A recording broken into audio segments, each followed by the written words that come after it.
what kind of rain we got today? Hope there ain't no tornado near us. Some of them trees. Got me cooking my little steaks up in here. You know what I'm talking about? You know what I'm saying?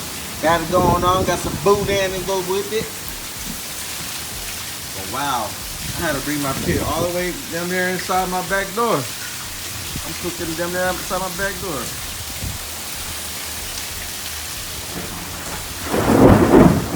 Ooh. Somebody done pissed off God. It was just windy as hell. I thought a tornado was in here. So just like that, man. It's like nothing even just happened. Look at them little bitty raindrops. Sunshine over there.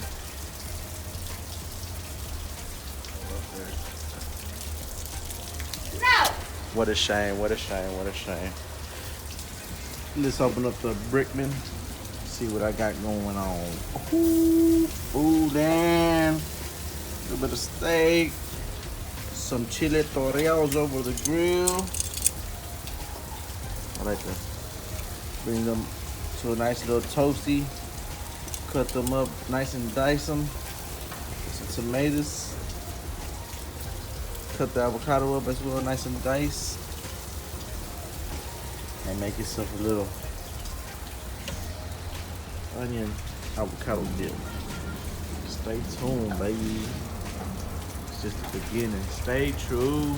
And if you're new to this channel, hit the subscribe button. Don't forget to share. Leave me a comment down below. These dogs are crazy. Get a boy. They don't even know what's going on. Alright guys, well y'all have a good blessed day. Happy Wednesday. Later.